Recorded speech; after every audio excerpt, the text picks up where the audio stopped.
the extension of the playground.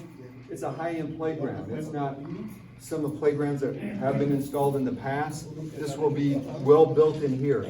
The whole package for the community center will be $2 million plus.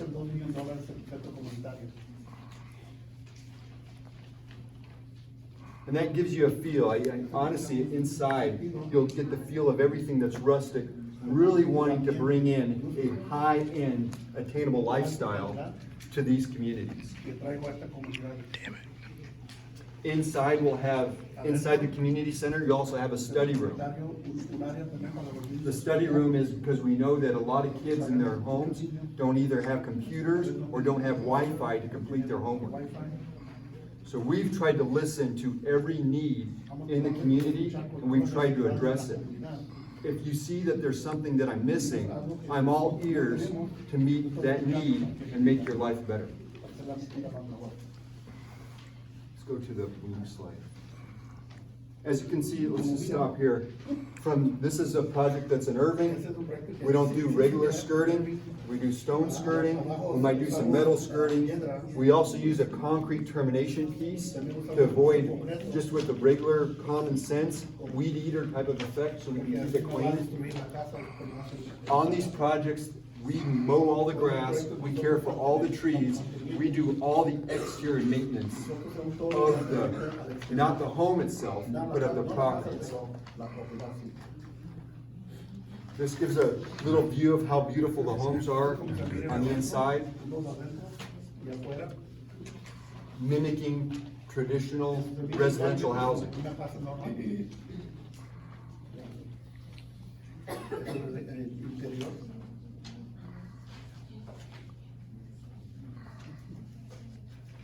I think we can all agree that all of us would like to live in a home like this.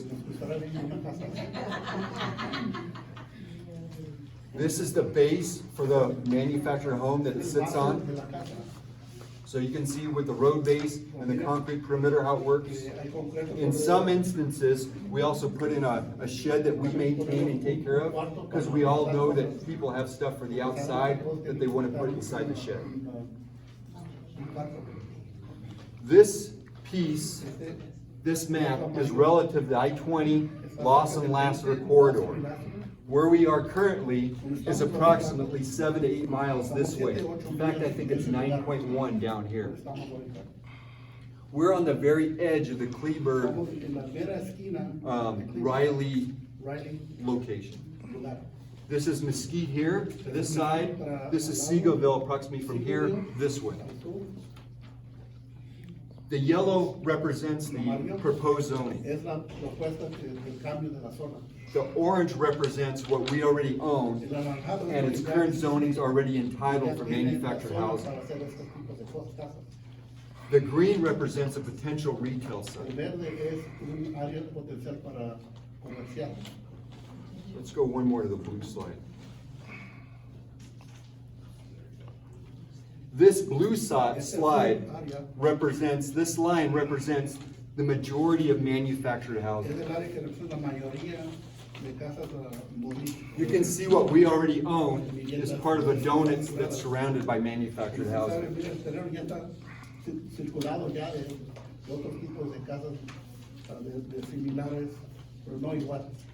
You can see the proposed has manufactured housing to the west, to the south, Mesquite to the north, and we do have the developer here today, Mr. Atkins, which is to the east.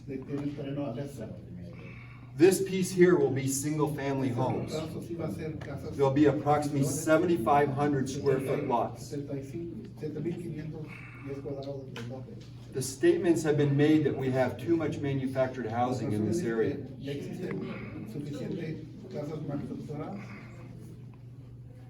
And I would agree with that maybe years ago if it could have been spread out and planned a little bit differently. I would agree with that. But these homes are built. This is what we have. And as I thought about this community this morning, I think what we need to create is relative competition. You know, Mr. Majano. And what do I mean by that? Work with me. If I built single-family homes here, si yo hago, the manufactured housing in this area would never change. nunca van a cambiar. It would stay exactly as it is. If I put manufactured housing here and here Como y acá y acá, and raise the standard and build this, build that, everything that's around you, alrededor bring in the community, va a traer comunidad. the relative competition to the other manufactured housing owners in this area will be raised. Va a subir. How do we get better?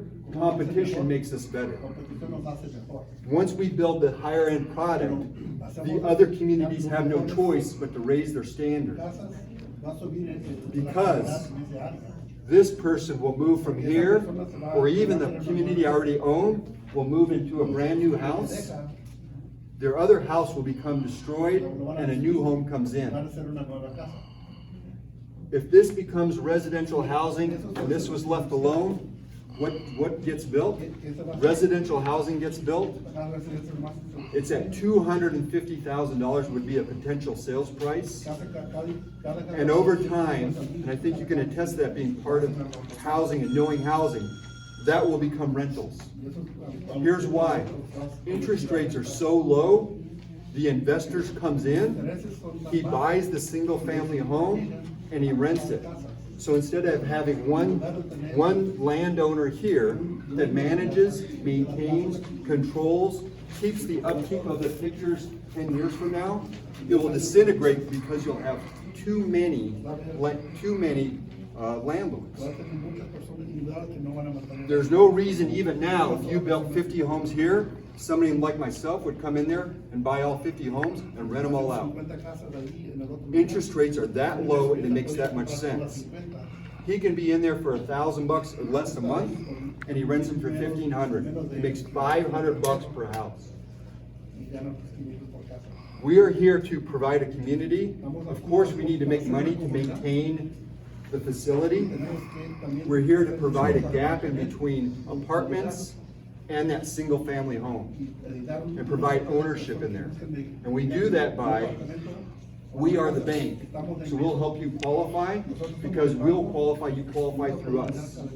We help you with your down payment. The down payment will be 5% or less. We maintain the property on the outside so you don't have what happens out here that's just a mess. Help me raise the standard of this community by letting me build this and this proposed piece. Help me be a good neighbor to the builder that's here by building a nice masonry wall and a screening fence, screening the whole front and gating it, and bringing residential and manufactured housing together. I am not advocating to put manufactured housing over here or over here. I'm advocating to finish the blue line, make our boundaries tight, and let this raise the standard of this whole area by bringing in a large mass of manufactured housing in this context. I need your help and support to get this done to help this neighborhood. We've had some information brought to us, such as the Kleeberg study. This study was done in 2003. It states that we have too much manufactured housing, but it also states in that same study that it needs to be reviewed in 5 years. Well, in 2003, home prices were $91,000 in this area. Now they're $173,000. So things have changed since the study was done. Outdated data does not help us make decisions for today.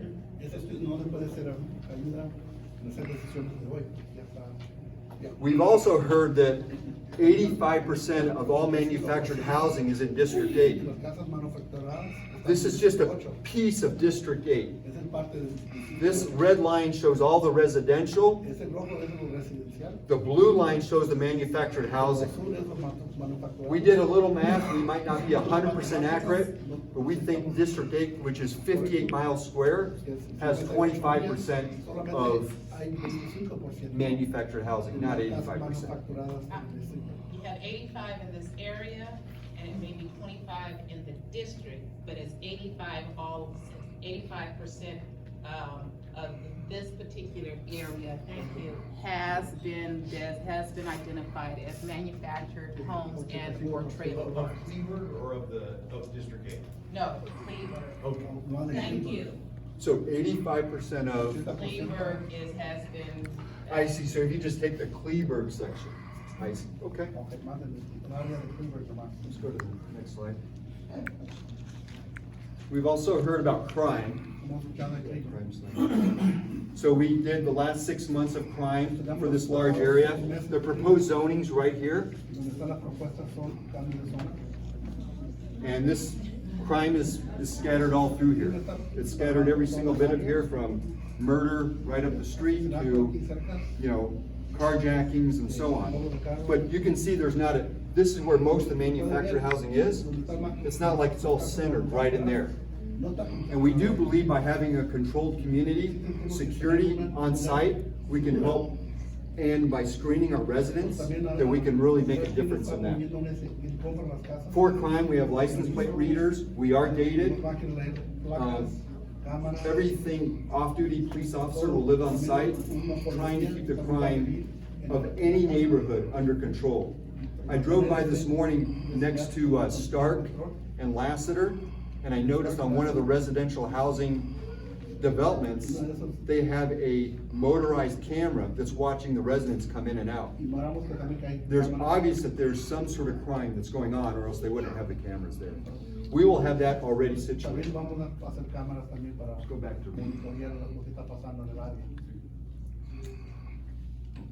We've also heard that there's not enough retail in this area. So what I've heard is you're giving the communities all these ideas and all these great things. What are you doing for the immediate community? This is what we're doing for the immediate community. Let's go on to the, yes, this slide. We have a current boxing gym that's on site. We own 3.5 acres across the proposed site. The current boxing gym has been as an anchor for that area, for the kids, for what they do, to teach them discipline, self-respect, and make their lives better. Building off that idea, we're offering perhaps a CrossFit gym or something similar. We've heard that there's no groceries. We know that nutrition for all of us to live better, we need to eat organic food. We've heard that it's too expensive. We're wishing to put a organic food grocery store right in the next across the street in order to feed us, and so we can live a good life. In addition, we're trying to put in 3 other residents. We've also heard that there's no Wi-Fi or even place for the kids to study. So for the public, we want to put a study room inside there, so when you're eating down your food, the younger kids might be playing in the playground, the teenager needs to be in there studying. And that way we can create that community sort of bond. And that is open to the public. David. Sir. That's 3 restaurants. You said 3 residents. 3 restaurants. I'm sorry for missing that. Thank you. With that, we'll have a basketball court out there, splash park, playground.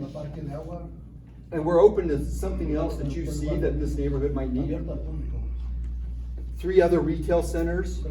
This can be mixed a little bit for the feedback that I get. But for right now, this 3.5 acre piece, proposed zoning's right here, this seems to flow fairly well. Even with the running track around the whole area for the CrossFit or boxing gym. Let's go to these pictures. This is a artist rendering, but it still stays with that Colorado feel, big stone, big timber, metal roofs. Again, trying to bring in that high-end attainable lifestyle to the neighborhood that you're already driving now.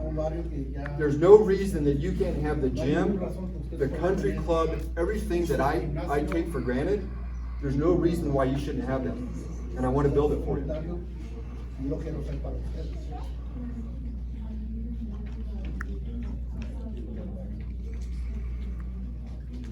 This gives you the concept again. This is the proposed zoning.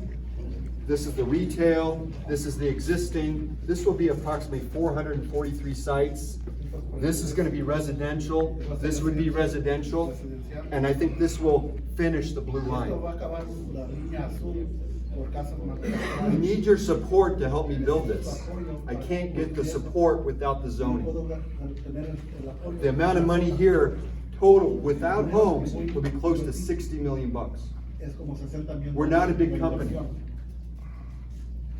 We are immigrants by nature. We're not educated people. We have a feeling and know what it is to work hard. I'm an electrician by trade. By God's grace, He's given the vision for this. I need your support. Please help me get there. David, Any questions? can you show where the traffic, talk about the traffic light that the people Great requested? point. So we also heard from the city engineer, we need a traffic light. And of course, we want people to be safe. Let's put in a traffic light. Let's get it done. Let's build the environment so we can live. Sir?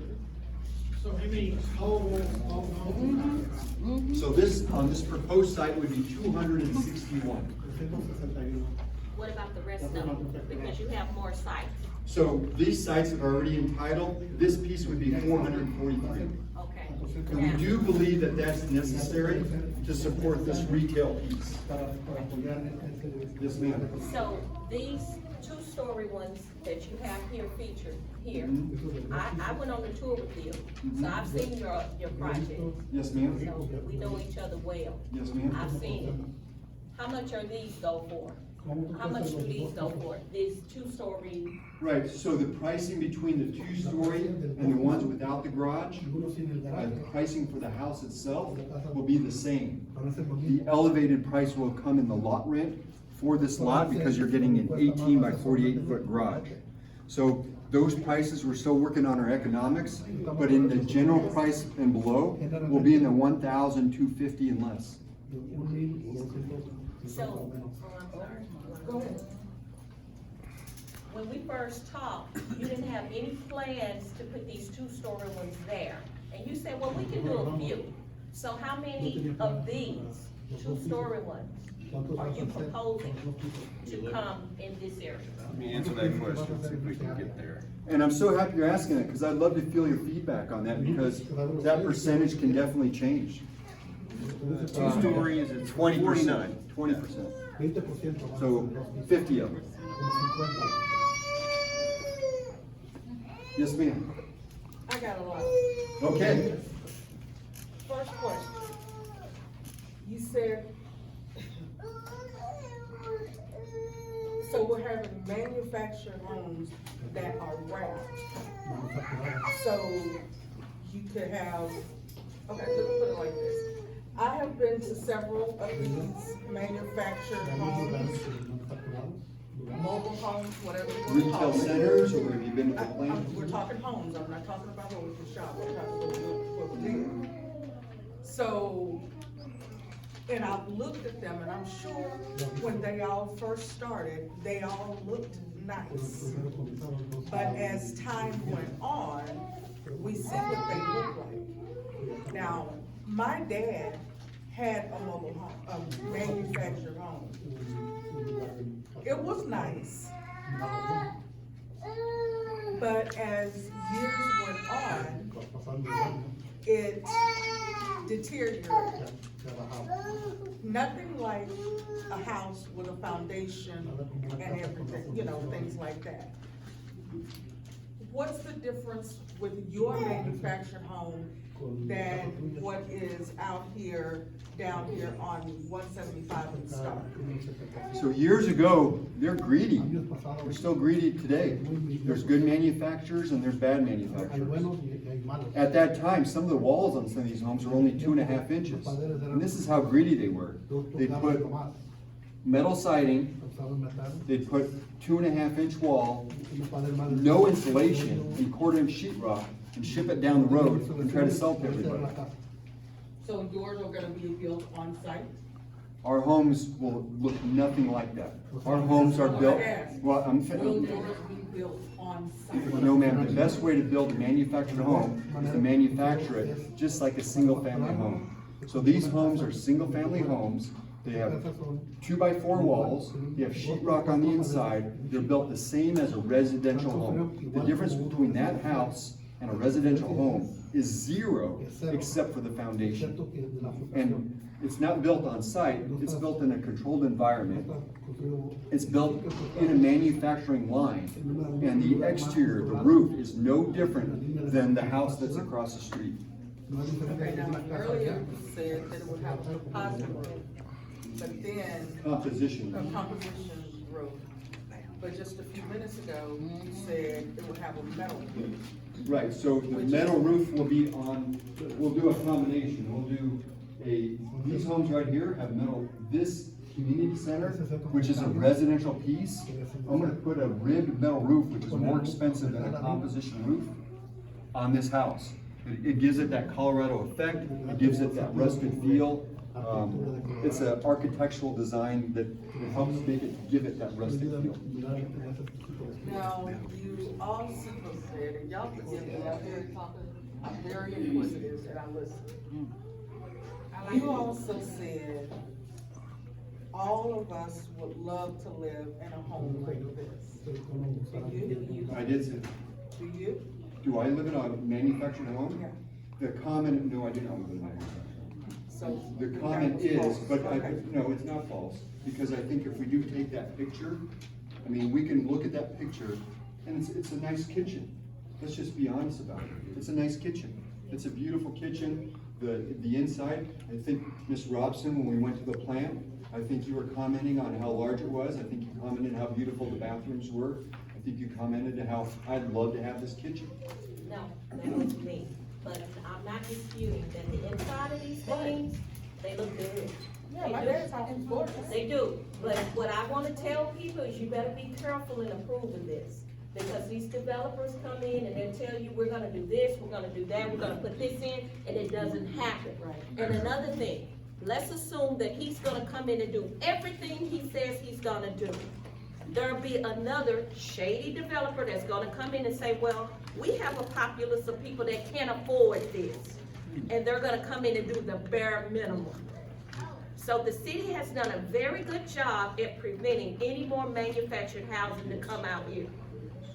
And we want Kleeberg to go up, not down. This is not an attack against the poor, but what we're saying is, there's too many poor and working class people out here.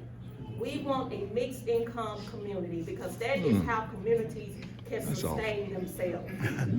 And quit putting all of that's this awful to say. manufactured stuff, stored homes, we need to stop it. Bill worked on plans on the steering committee a long time ago. These residents have already sat down with the city to say, this is what we want out here. 3-side brick, at least. We're regressing, we're not progressing. So, Ms. Robson, and I'm all for the community, how do we raise the standard in this area? How do we do it? Start from the outside already, I mean, we have so much crime, it's not clean, but you're bringing that in, so what are we getting for the outside? When you're going in and you got security, you got all these walls, but you gotta get in first. And then whoever's out here that's doing all the crime, they're gonna climb those fences and get right in. It doesn't matter if it's a cop there, we have cops sitting on the corner, and they're still getting in. So who would want to, and honestly, I did not do my homework when I moved here. Honestly, to tell you, if I have done my homework, I probably would not have moved out here. So if you have these people that wanna move into your communities, they're gonna do their, I hope that they would do their homework. They're not gonna move out here, cause we gotta clean up what's here now instead of So, building. how do I do that? I'm sorry, let me address a couple things that's been said. We have a committee that I spoke of that was looking at Excuse me. how to change the climate, irregardless of whether or not this developer comes in, or another developer comes in, or we just stay status quo and no developer comes in. My committee that I have put together, the first thing we're looking at is how to be ahead, instead of being reactive to developers, to be progressive and be in front of them. Instead of them telling us what they're going to put here, we're telling them what we will allow here, okay? So that's number one. Number two, like I said in the beginning, I've got to look at where we are and understand where we want to be and put a plan together to move us from where we are, to have the sustainability to get us where we want to be, and to be able to tell a developer, I may be able to tell you yes, but I'll tell the next three no. And they be doing the same thing. And the reason why is because there is no sustainability in the product that they're trying to develop. Number two, like I explained before, you gotta give somebody that's already here something to live in.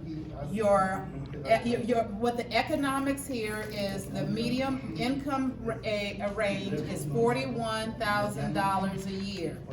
If that's the average income, I can't tell a developer to come in and build a starter home, which is $175,000, if I don't have the ability to clean up. So I have in my committee, I have overlays that we're going to be working on. Clean up. I've already met with I've already had a conversation with the new chief, the sergeant that's in the Southeast Division. They know that there's new growth that's coming. They know that there are crime issues that are here that needs to be addressed. That's not the developer's problem. That's our problem.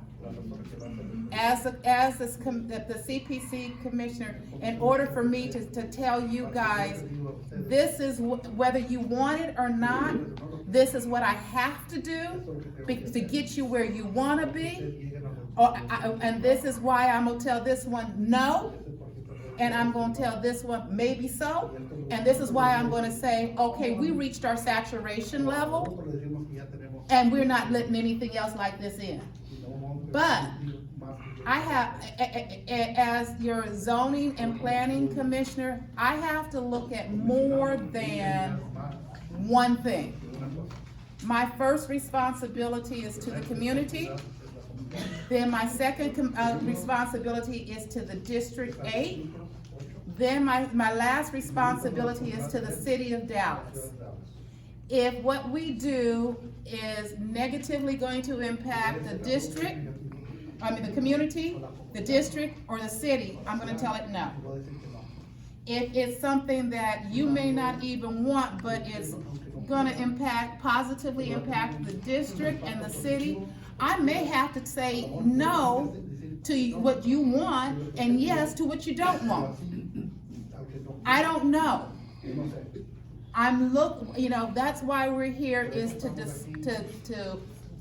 discuss and to come up with rational concepts of what is and what is not. That's a good word. Okay? Uh-oh. Yes, sir. My name is Ray Rodriguez. I live here in this community. What is your name? I'm Catrice. Catrice, to what you were talking about as far as what shady deals are coming around and everything else, that's actually happening in a lot of these homes that are coming into this deal.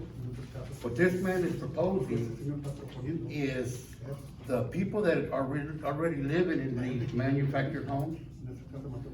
We have a community. We don't have anybody that's coming out here trying to help us out and trying to bring up our community. Like you were saying, or you might have been the one saying it, some of these mobile homes, they were looking nice at the beginning when they first got them and everything else. There's some homes that as long as we're taking care of them, then they stay nice, you know. They're probably as nice as a brick home. But some of these brick homes that are coming up now, because I got a son and a son-in-law and a daughter that bought a home up in Wiley. And some of these homes also, they're coming out, it'll be cheaply made than what they're supposed to be. He's having foundation problems and everything else, and now he's having to, he's been there less than 5 years. And he's already having to get rid of his house, and some of the people that live in that neighborhood have already started selling their homes because of the way these houses are being built. Now, houses that are being built in our neighborhood right now, I can't sit back and say that they're being built real good, or that they're being built like that, or they're coming up just as quick as manufactured homes.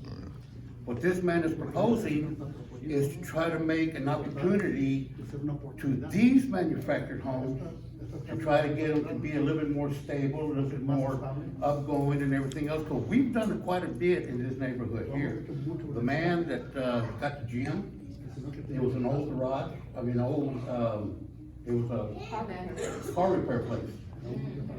He's the only one that had bought that property, and we got children that are actually starting to come there, and they're being brought up, you know, to where they don't come around with crime or anything like that. Now, he's also proposing a track that goes around there, because some of these kids are having to come up our road, which is awesome. Okay, do you have Lassiter, excuse me. You have a question? Up here where Lassiter is. They're having to run down there with their lights, reflector jackets and everything else, because there's no sidewalk. Okay, He's on the but what I'm property saying for 3 is, years. this man is trying to sit back and trying to help the community out. Okay? He's The on people that are property renting for in 3 there. years and just started making improvements to it. We've been here, He's Like, on property hold on a for second. 3 years. we've been living here for almost He 20-something should have years. started over 3 years Lord. ago. Yeah, but the deal is, we Okay. Come on gotta now. give this man a chance. We gotta give this man a on. chance. He just can't build Okay, it overnight. okay, we're gonna You go see what back, I'm we're saying? gonna go back to, But we're what gonna he's trying ask, to do excuse me. Lord have mercy. We're gonna ask questions and we're going to give respect, Thank you. okay? We're gonna ask questions and we're gonna give respect. Just a second. Bill Freeman, you, I'd like to make just, introduce yourself first. I will. My name is Bill Freeman. I live on Kleeberg Road, lived out here many years. I'm basically what you'd call a community activist. I sat on the 2003 East Kleeberg Planning Commission, they were talking about the steering committee that they were talking about. I sat on the 2006 Kleeberg Steering Committee. I sat on Mayor South Dallas Task Force. I sat on the Dallas Citizens Police Review Board. I'm presently on the Trails and Natural Preserves Board for the County of Dallas. And I've been involved out here a lot. What I'd like to talk about on this is the mathematics involved in this. And let's just talk about this just a little bit. We live in a desert here. It's a desert. What do we have in the way of nice stores? We have a Mercado down here. We have a few small restaurants around. Our services are very limited. And why? There's a real reason for this. When you look at these pictures, right here, you're looking at tens of thousands of mobile homes, manufactured homes, trailer houses, whatever you want to call them. If they roll them in on wheels, it's a trailer house. There's not a government or a corporate agency that counts these as rooftops. We're getting to the mathematics. If they don't look at the rooftops, and there's no rooftops, you're not going to get any services, you're not going to get any improvements or anything. These are simply non-existent as far as the planners, the corporate planners and stuff go. So why do we live in a desert? Because of this. 85% of our houses here are desert. What they're talking about is bringing another 1,100 people, say 4 people per household, into this area here, when we're popping at the seams in our schools, our stores are non-existent, our restaurants are non-existent, and so we're in nowhere out here as far as quality of life. We're talking about the quality of life for all of us being affected here by this. And it's all pure mathematics. These are not counted as houses. These are not counted as families. It's just zero. And I've been in so many of the town hall meetings where they have the planners up there, and I say, you know, what do we have to do to get on the map here? Well, it's not building more manufactured homes out here for sure, because it's just like they're adding more and more of a burden to our community and the additional people without bringing the necessary things that would be if these were other than manufactured houses. They're not counted at all. These rooftops, all these 10,000 rooftops here are not counted. Those are non-existent families as far as the planners are concerned, and will not be. And like I say, I've sat on these steering committees. We've had the city agree over and over again. I sat on the 2007 committee, I think, 2006 committee, and it's the same thing. The city has agreed that we will have no more manufactured homes out here. And they say that that's up for review. I haven't heard that it's been up for review. And I know that when we did this committee meeting here, it surprised us, because the zoning on a lot of that land out there, it used to be agriculture, and we were discussing upgrading it, you know, from residential one level to another level, that type of thing. And we said, well, because it is a lower income area out there, we would like to have it here, but we'll lower it down to here. And so that's what we proposed out of this committee. We put out letters. We had hundreds of people from this community show up at the high school, at the school across the street here. And the community voted. We had 900 people at that meeting. And we put this up for a vote. Here, we like this, but we'll settle for this. Community voted for this. So all I'm saying is that there's a lot of pride in this community out here, and we want it better. And we're looking for better things, but this is not a route to better. Nothing's gonna happen under this. You know, I've actually heard this story right here several times, as those of us that have been in involvement here have seen. And so far, we've had them turned down, and I would encourage this community to reject this idea completely. Thank you. Sir, do you have something? Can you share with me, how do I make this better? How do I raise the standard in here if I don't bring in something better? If it's a mobile home, it's not better. But how do I raise what's already here? How do I raise the standard? So hold on, let's go off that thought, and I'm all for it. I'm for what's better for the community. If we build single-family homes here, right, those are at a price point that are gonna become rentals. So then those rentals have a multitude of landlords.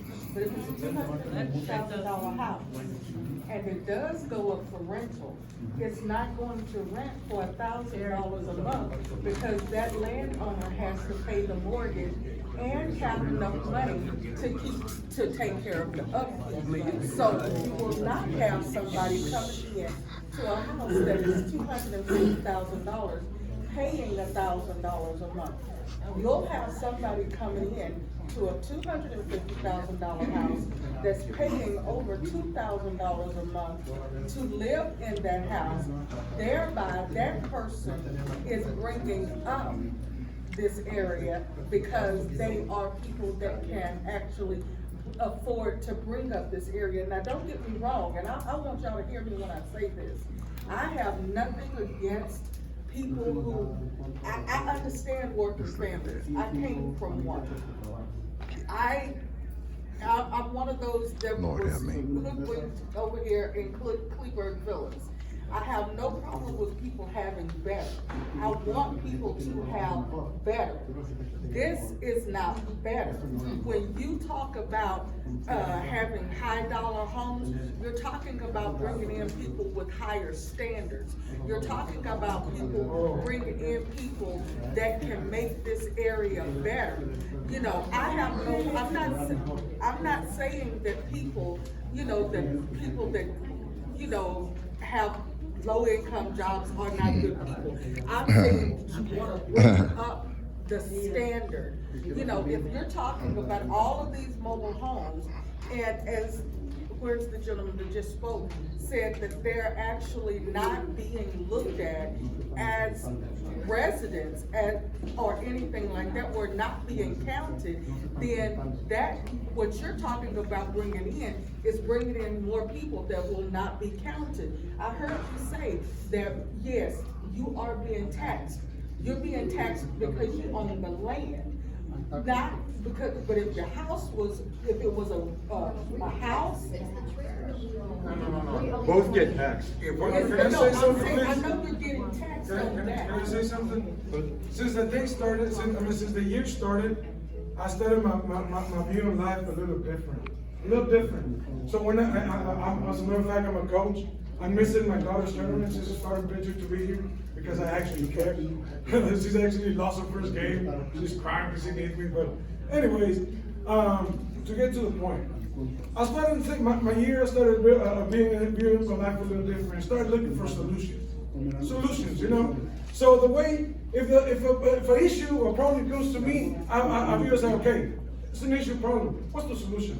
You have a solution. I have a solution to clean this up. What's the solution? What is the solution?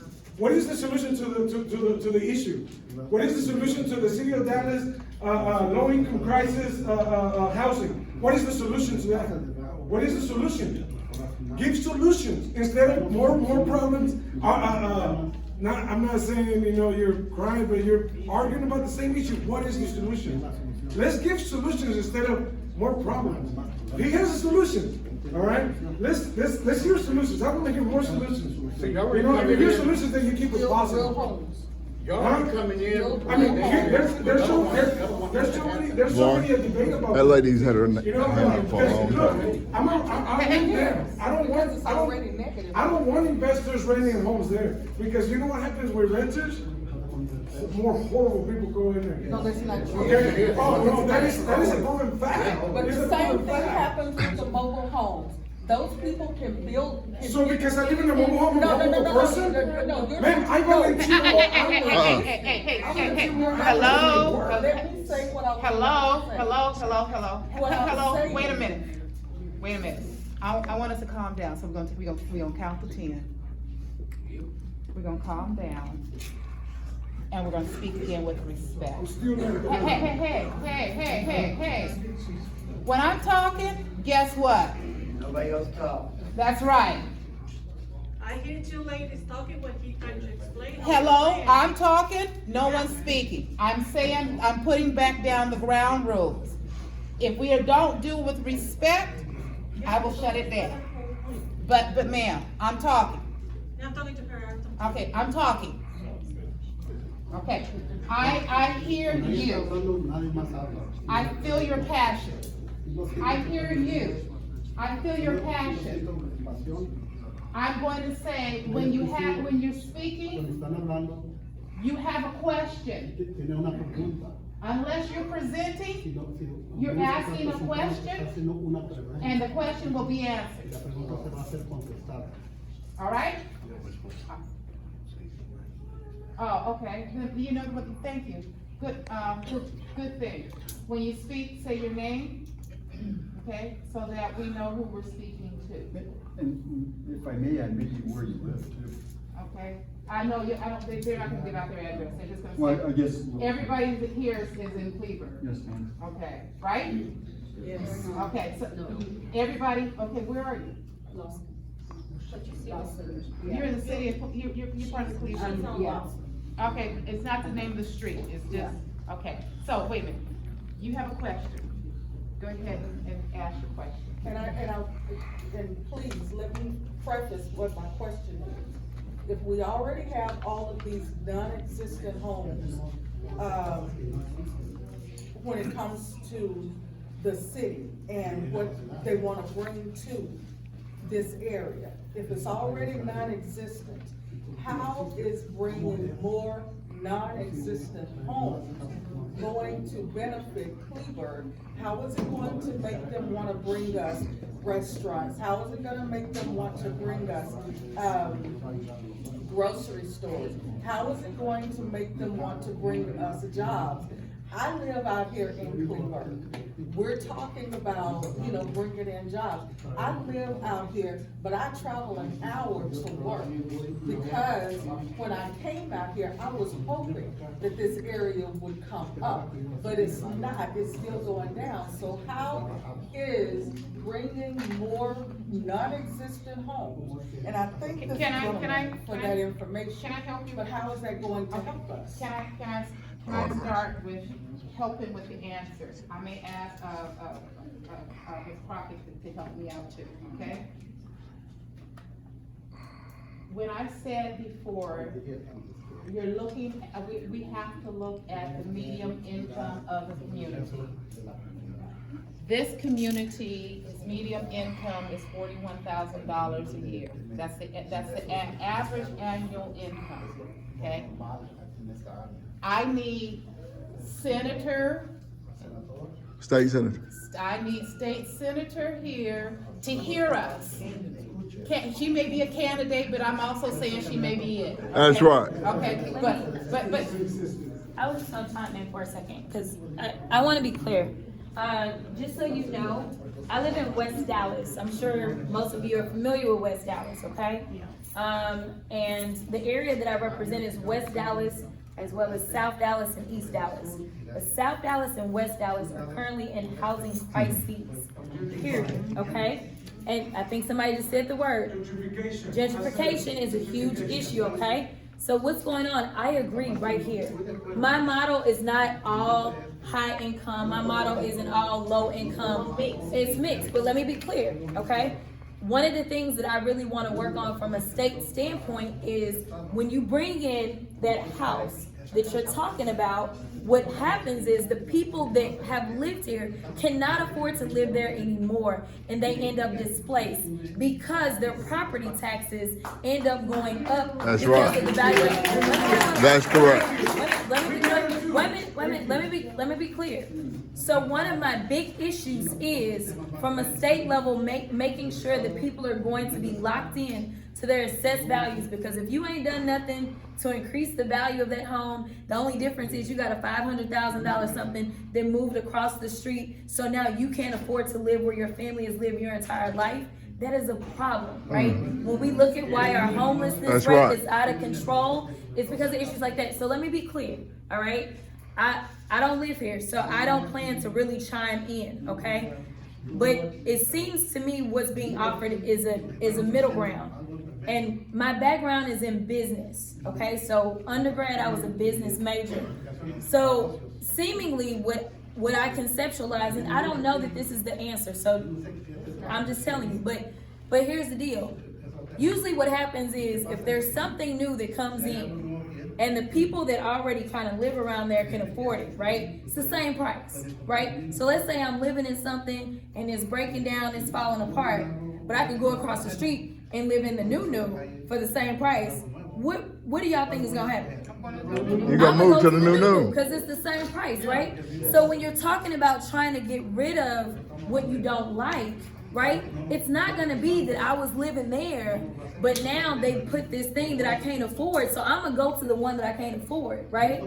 So to me, it seems as if, and I don't know what the numbers are, I haven't studied any of this or whatever, but it seems as if they're trying to offer something that will not be so expensive that the people that live in those areas can't potentially move out.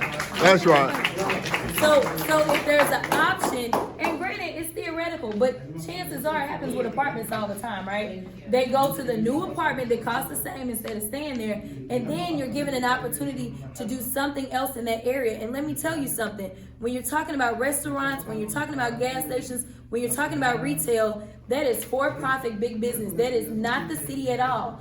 And what's gonna happen is they need to know, okay, well, they're gonna look, is the crime rate all right? What is it that I'm looking at around me before they decide to come in, They're gonna right? look at income too. They're gonna look at the income. You right? They're gonna look And all of the at higher income people are moving out of here because we keep doing stuff like this. and that may be true because I don't live here. I'm just giving my 2 cents, but I want y'all to know that I want you to think long and hard, because one reason that gentrification is so profound That's in correct. the areas that I am in is because it's easy access to the city. It is very easy to attract somebody to say, right there in South Dallas, because it's 5 minutes to downtown. This young lady said it takes her an hour to get to work. So trying to get high-end stuff in this area is a little bit more difficult, because right now they're looking at, what is my commute going to look like? There is a benefit to not spending hours in traffic going to and from work. That's it. That's all I got. Wait a minute. She had her hand up for a while. Okay, Name first. My name is Petra. I live off of John Lawson, and I'm just kind of looking at this and how you're saying we're gonna move from our place, to your place. And you know that it's like vehicles, they lose value as time goes. So who are you considering as a management company? Because I can show you, I That's a good supposedly question. bought it for 43. The city of Mesquite for the school is, the appraisal is 25. But Yes Properties, which I know does a lot, 65? Are you kidding me? What is your price? I wanna know, give me a price, give me a monthly payment. Who's gonna finance, who's gonna manage your property? I strongly advise against yes, because these, as you can tell, 25,000, are you serious? I would rather go, not even in West Dallas, where I grew up in. I grew up in public housing. I grew up in South Dallas, and I know Dallas. I never ever had to live in a mobile home. I don't have anything against mobile homes. That's where I live now. That's where I'm raising my family. Now I'm stuck with this for how long? That's not fair to a lot of us. And that stigma has to be gone. We're poor, we're on welfare, there's a lot of drug addicts. Yes, there is a lot of crime. There is, currently. We're trying to, clean up what we have. But how are you proposing, I don't know, maybe who is currently here, are you trying to give them ideas? Why don't you, come to the table, you get together, and that will help you. Have you considered talking to any of the properties? Have you tried to come together to come to a solution? Because if you're proposing that once this place is built, if it does go through, how can you tell me, you don't worry about this, this payment, this loan, whatever, with, your bank. You can come and move with us, because you did say that, you're gonna wanna move over here. So I think yes, communities, I agree with you. I agree, that's why I want to raise the standard for yes, because they take advantage of it. And if you did leave your contract and you didn't come and leave with me, the contract that you have between you and yes is between you and yes. I can say this, that my interest rate will be 0. I can say that you can have this amenity package, and I can say that we'll treat you fair. The reason, yes, we're not corporate. This is a huge corporate piece.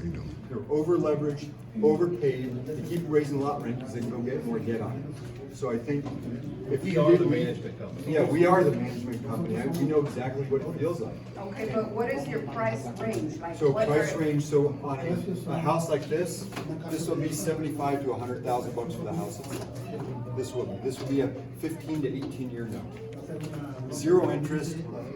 I'm the bank, so you'll get into that for 2,000, 2,500. right in there in that. Okay, and the services, like you said, So they were this, gonna, see this grass here, see this tree, see the outside? I take care of all that. This amenity package that's over here, this is open to you. This yoga, where's the yoga slide?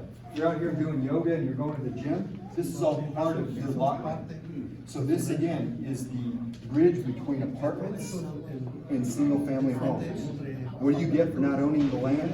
You get an amazing amenity package that's almost country club-like. You don't mow your grass on the weekends and you can go shopping. but I think that's kind of what we, some of us want, some of us, not every single one of No, us. and agreed. Because there are some communities that, obviously not Yes Properties, but other properties around the area. Yes, you can buy your lot, and when you don't buy your lot, it's like, okay, so I'm gonna be stuck here, and there's so many restrictions. Don't fence, don't do this, don't do that, put this up and put that up.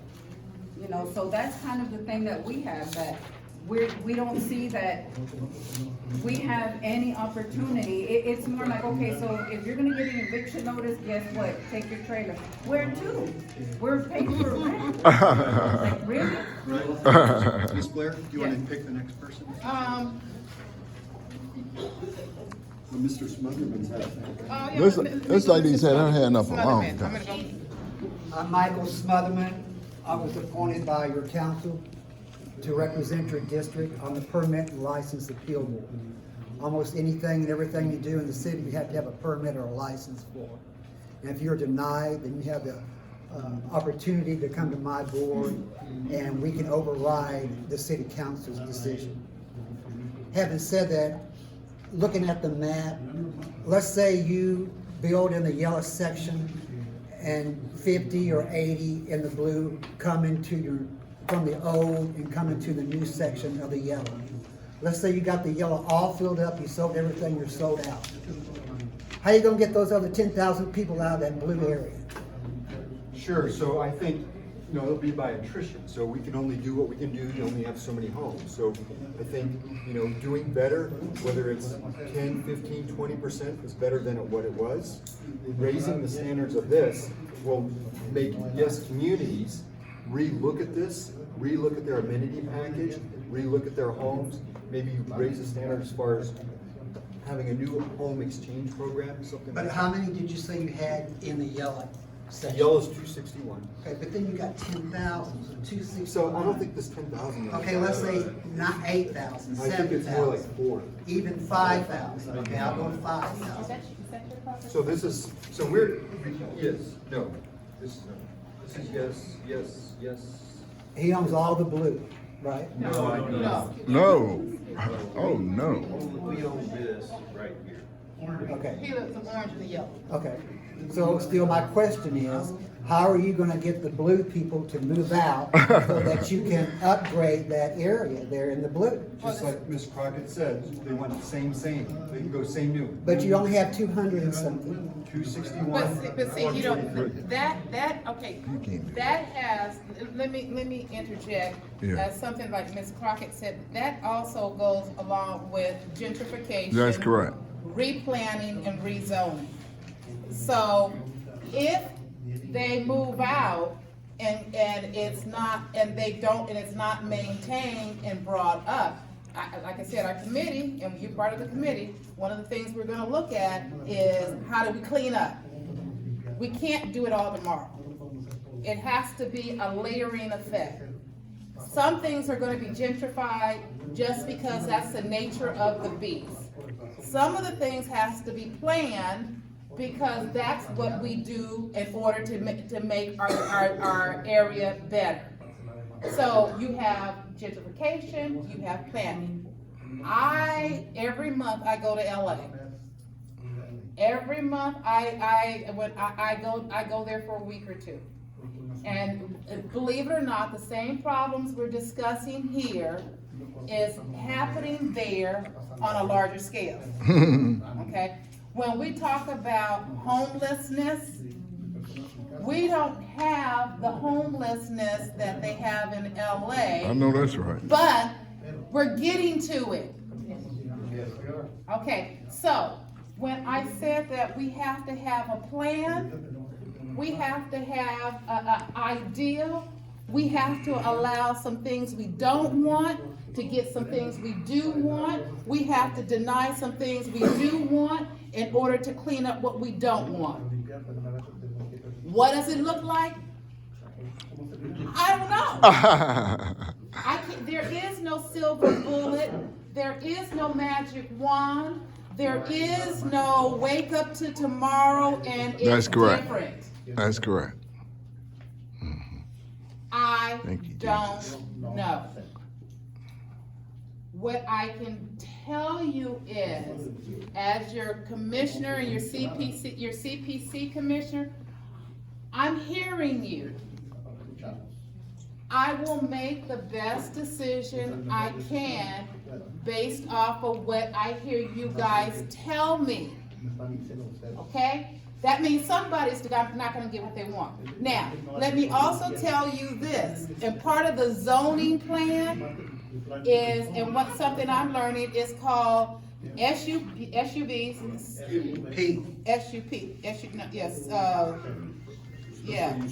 Special use permit, and there's, Planned urban. Planned development, but we also can owe anybody who changes their zoning, we can put deed restrictions on them. Okay? So, if he has said that his buildings are a certain structure that is, whether it's him, and I'm only using him because he's here and he's an example. So hear that. So we can put a deed restriction on land use. And if the land use says that his housing must be to a certain specification, I can ask the planner to deed restrict that.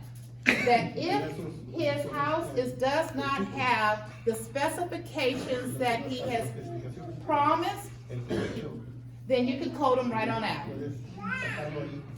Okay, but I also have a request that one of my other coalition, we're working with code to clean up.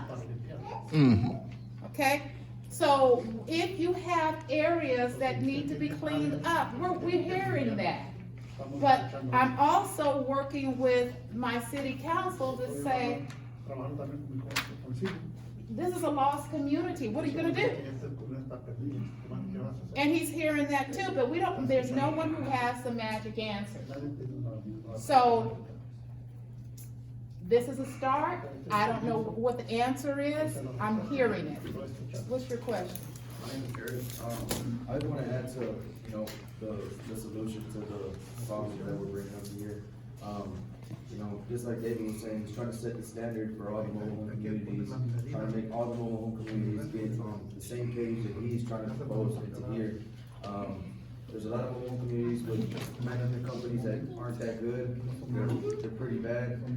They aren't behind their tenants as they should be, and that's, I think that sometimes either falls on, I don't know, I guess city or whoever needs to let them know, because if we see a home out here in this area that has stuff all over their yard, or just a mess anywhere, I mean, who's there to be behind them? I mean, the city, right? Right. Code compliance.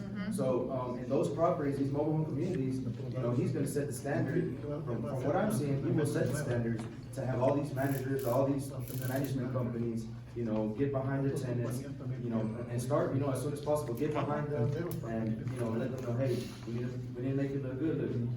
Once he gets this in here, believe it or not, 10, 20, 30 families or whatever leave out of there, they're like, hey, where they're going? They're going to this nice community, let's start doing something to our nice community.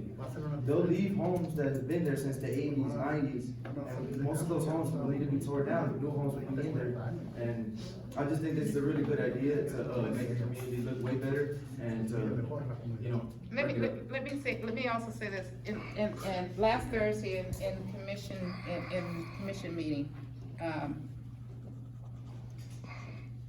we all are inundated with batch plants. Okay, we hate them. They're pollutions, they're noise pollution, they're And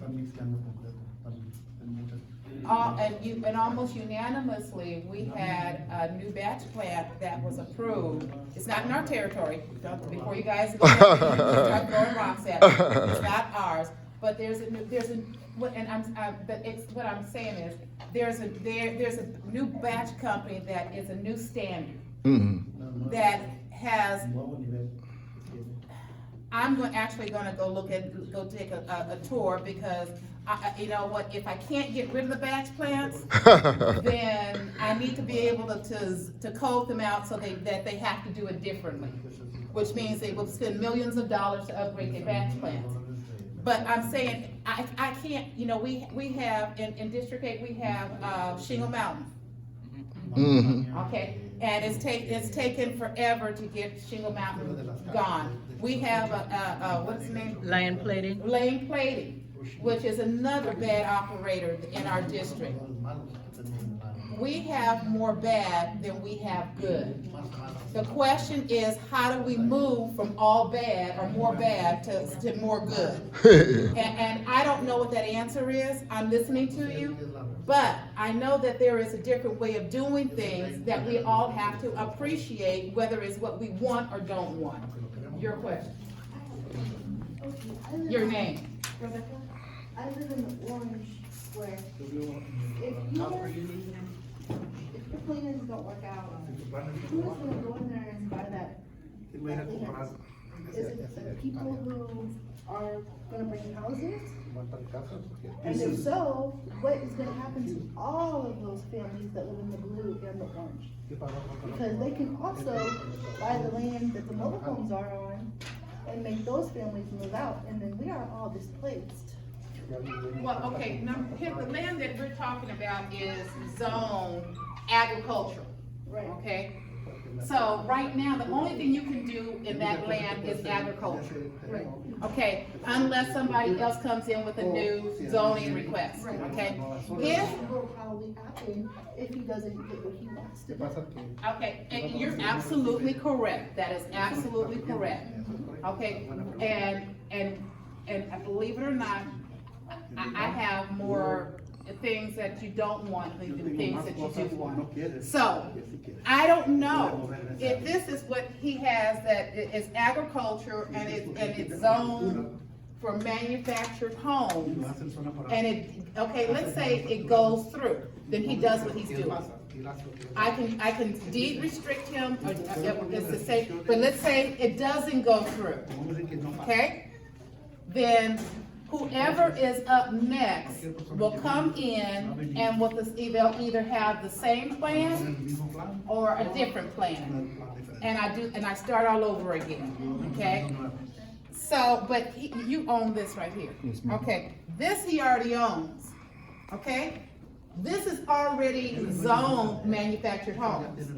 So all of this that right here, that does not have anything on it, he can take what he's proposing here and build it here, and he never will, and the city will never get to see him until he gets a permit to build. It's already zoned that way.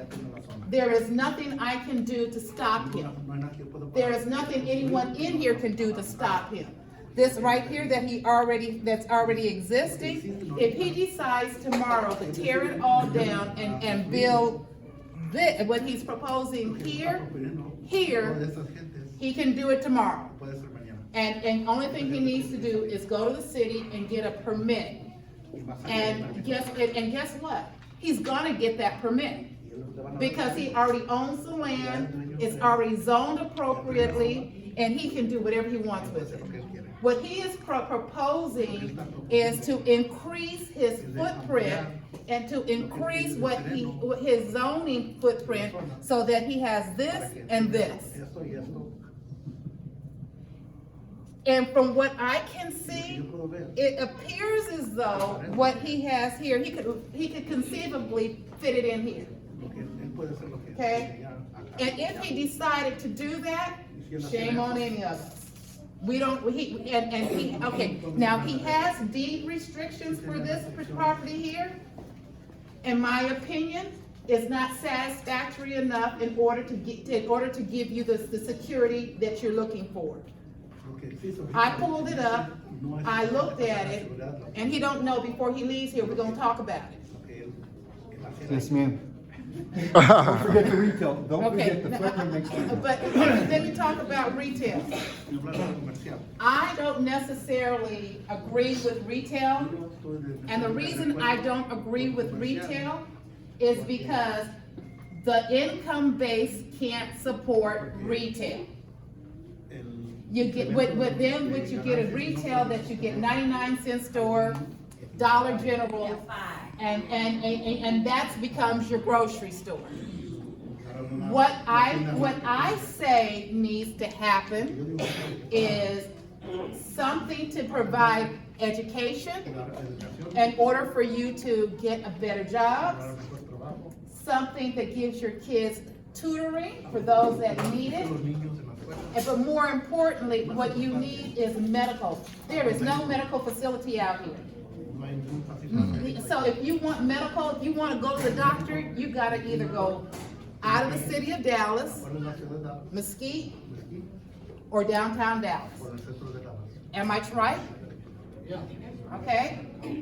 I'm not proposing, because what you also have with retail, you put retail in, if you don't increase your income base, then what you have 5 years from now is vacant retail stores that are gutted, and homelessness tears it up.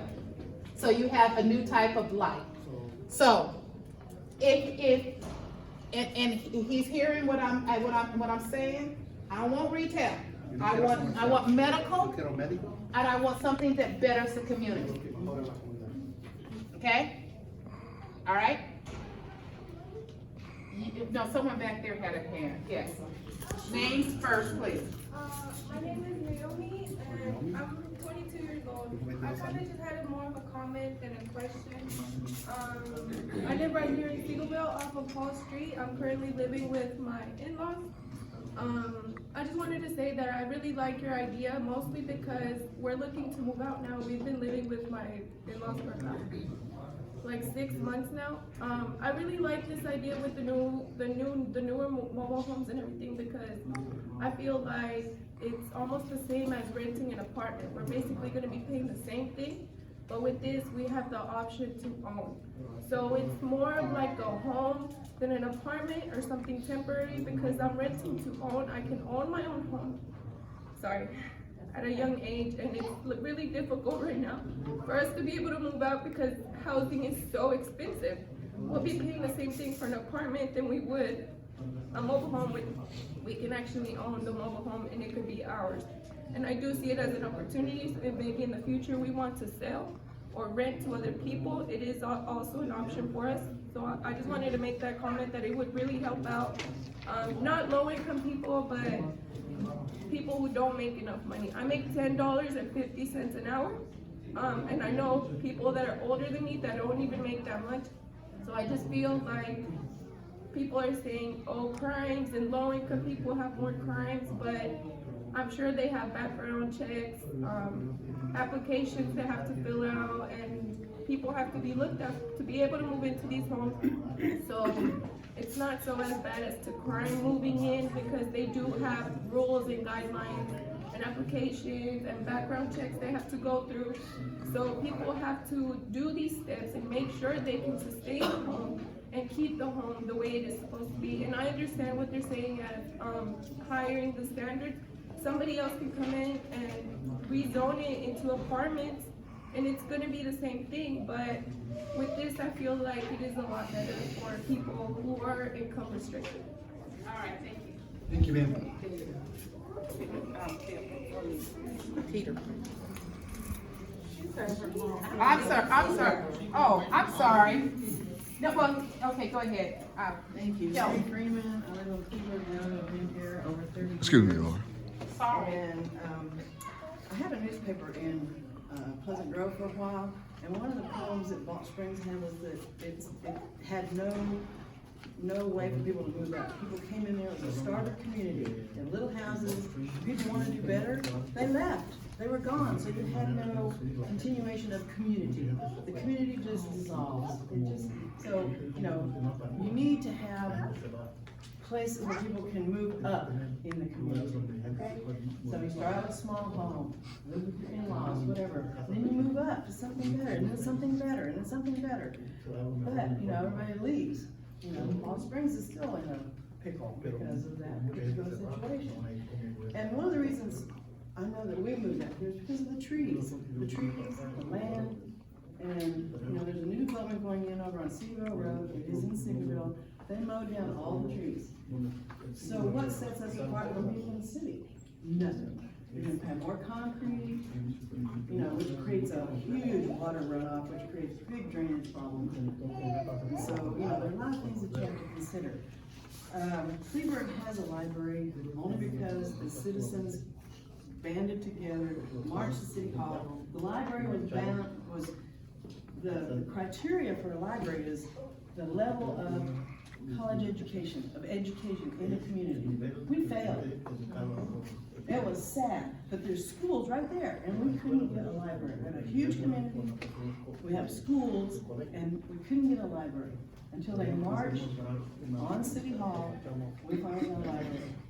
Now, as far as all the amenities that you're talking about, you said the amenity package is included, right? Okay, well, a lot of the stuff that you're talking about, the community center does that. They do yoga, they do all kinds of things, educational things, sports things. So the community center is a hub, or should be. Now, the trend is, move to this community and we'll have everything for you. Well, I don't know. Will they? You know, hopefully, but, you know, they struggle to get attendance here. So, you know, and I've just known a lot of people, how many people are gonna run over there and do yoga?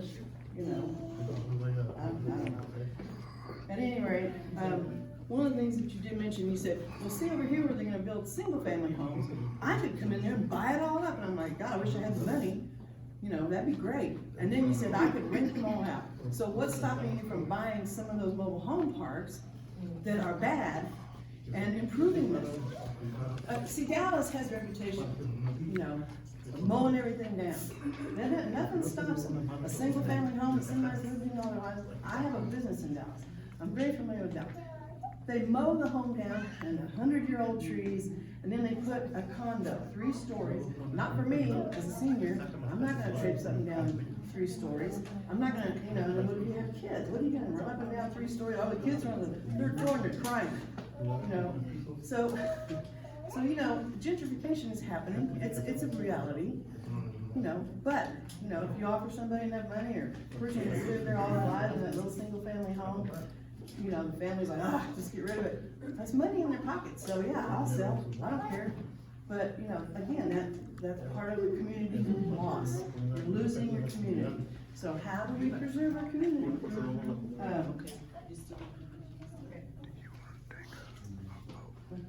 Anyway, so, like I said, okay, so you are the management company, and it's 15 to 18-year note, you're the bank, what is the interest rate?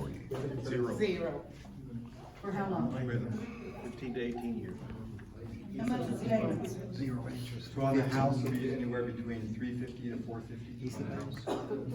And the lot rent would be On a $6. manufactured building, so you own the land, you will always own the land. Yes, ma'am.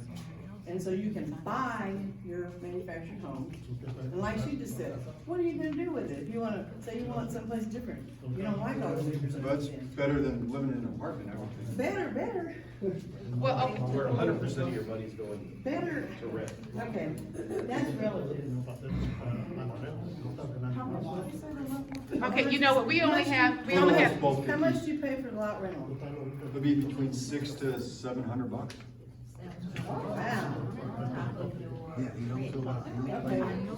Well, okay, so, you know, the building was really nice condos in Dallas. Because he has to pay for it. Whatever, and, you know, the rent is minimum $1,200, you know, on that. My son lives in Arlington, and he's bought quite a few houses, and he rents them out. But he also has a management company that vets these people. You wouldn't know that they're renting houses. You know, so no, that is not an automatic thing that somebody rents a house because they don't necessarily want to buy a house. My sister didn't wanna buy a house. In New York, you don't own a house, you don't own a car, because it costs you more than what a house would cost to own a car, to park it, to do anything with it. So, you know, depending on where you are, you know, there's all different ways you can see how things are handled.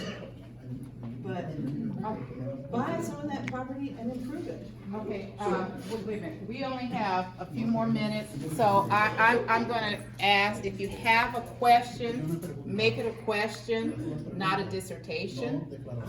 No, you did, I'm not talking to you. But we only have a few more minutes.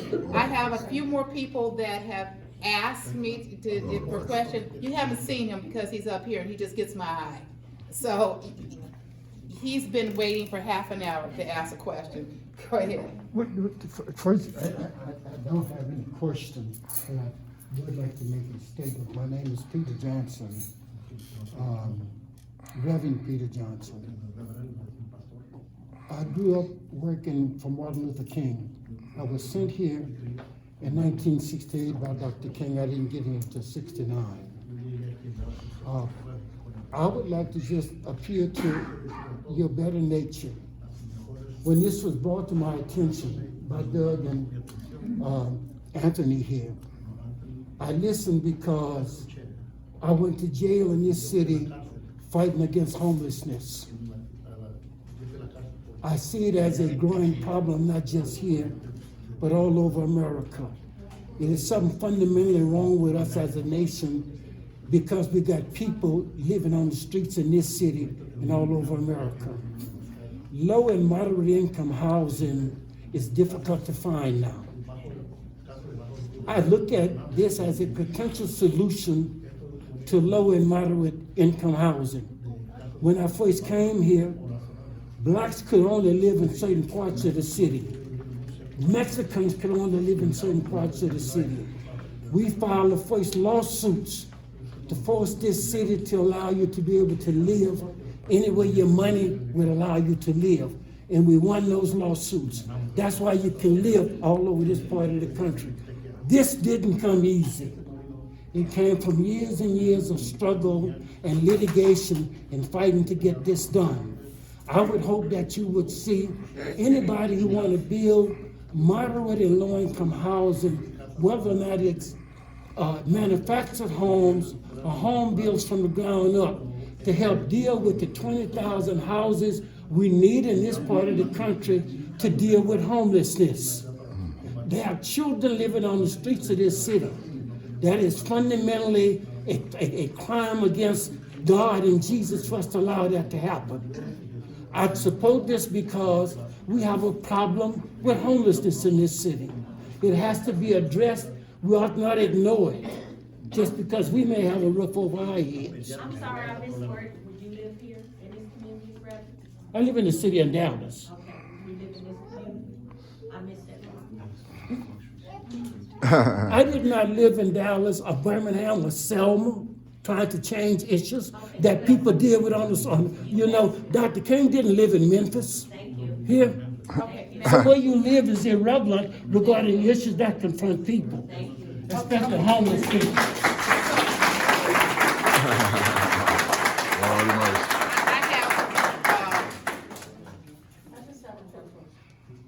Okay, I'm supposed to shut this off at 1. I have someone else who asked before they the first thing to make a statement, and I'm gonna give her that opportunity.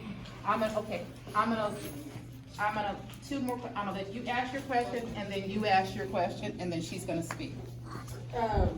You mentioned, I just wanna know, did you say that it was a $600 a month rental of the 350 for the thing, and then 1,200 for the house? Total price all in, there'll be a range.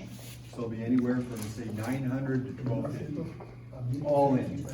Lot rent, house payment, everything. House payment 0%, that includes its tax and insurance as well. So 1,250 will be the top, 900 might be a lower end. We'll have a variety through there, trying to accommodate everything. And I think the big piece, while I do have the short floor, is we do have support. So you're talking about where we live, Ms. Robson, you're talking about where people live, Patrice. And so this is close to 1,000 signatures of people that live here. We are 9 miles away down here. So 1,000 people in this area that live in this immediate neighborhood are in support. We're getting a lot of information from out here, but this immediate neighborhood, which lives in this, is going to be affected by this in a positive way. All right, let me introduce you to another one of the coalition members, and Gail Terrell. She wasn't here when we first started, but she asked to have a couple of minutes of your time before we even got here. So go ahead, Gail. Okay. Thank you, Commissioner. Each and every one of y'all should have gotten a sheet of paper like this, either in English or in Spanish. And it's called Connect Dallas. And I passed that around, and I'm asking each and every one of you, if you will use your computer or your smartphone, go online and complete a short survey. Dallas is working with DART in order to try to get better transportation to residents that live in the city of Dallas. So it is extremely important. If you would take a few minutes, you have the flyer. If anybody didn't get it, and I think everyone did get it, I passed them out, one in English and one in Spanish. If you would, please fill it out. It's only short, and that's gonna help you or someone you know to be able to have better transportation as it pertains to getting around in the city of Dallas. And again, thank you. Thank you. Okay, Thank you. I try my level best to start on time, to end on time. You guys are welcome to stay and talk to David, and whether it's for or against, beat him up, talk to him, whatever. He can take it. I'm gonna hang around for a few minutes for those that wish to speak to me. I don't know what the answer is. I truly do not know what the answer is. I just know that there is a need that needs to be met. I hear though. Well, let me ask one question. How many people here live in a house? How many people here live in a house? Okay. And so how many people here live in a manufactured home? Okay. So, and we don't have very many apartments here, but how many people live in apartments? Oh, just one. One or two, okay. So, what I also know about the Kleeberg area, there's more like I said before, there's more manufactured homes than there are houses. In order to get to houses and to large-end housing, there's got to be an answer, because if you can't get a builder to build because he can't sell it, what's my answer? I don't know. I have a lot to think about. I have a lot to pray on. I have a lot to hear you in order to do what's best for the Kleeberg. I really don't know, you guys, what to do. But Lorie, I'm sorry. You're but talking. I do know that there is a need that needs to be met. Thank you. Can I ask one question before everybody leaves? No. Go ahead. From what you've heard from David and from Lorie today, if you had to vote today, No, we're not doing you can't that. do that? I'm not doing that. Okay. I'm not doing that. One more thing is, we do have lunch outside if you would like to have something to eat. And the reason I'm not doing that because it started. Yes. Oh, there are flyers here about for the rec center. You see that the majority What was of your the name?